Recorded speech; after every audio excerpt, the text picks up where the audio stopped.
பிஸ்மில்லா. இது போரூரில் பஸ் ஸ்டாண்டை நோக்கி போகிற வழி. இது போரூர் தான் டோட்டலி.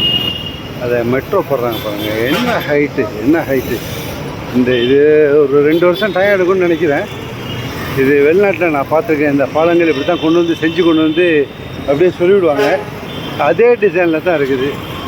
க்ரௌடை பாருங்கள், என்ன க்ரௌடு மக்கள் இந்த இடத்துலையும். மத்தியானம் இப்போது 3 மணி. சென்னையை பொறுத்தளவுக்கு திடீர்னு வெயிலாக இருக்குது.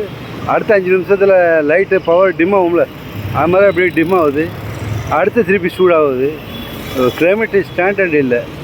அதாவது திடீர்னு வெளியூர்லேருந்து நம்ம வரவங்களுக்கெல்லாம் கொஞ்சம் கஷ்டம்தான். யங் பிள்ளைங்களை தவிர பாக்கி உள்ளவங்க இருந்தாங்கலாம் கொஞ்சம் கஷ்டம்தான் நினைக்கிது. டெம்பரேச்சர் பார்க்குறதுக்கு ரொம்ப அழகாக இருக்குது. பிரிட்ஜு ஒரு ரோட்லேருந்து கிட்டத்தட்ட காரை எடுக்கணும்னா 10 காரை எடுக்கணும் தான் அந்த ஹைட்டு ரீச் ஆக முடியும். அவ்வளோ உயரத்தில் இருக்குது பிரிட்ஜு பாருங்கள். வாழ்த்துக்கள். இன்ஷா அல்லாஹ். பார்த்தமைக்கு நன்றி.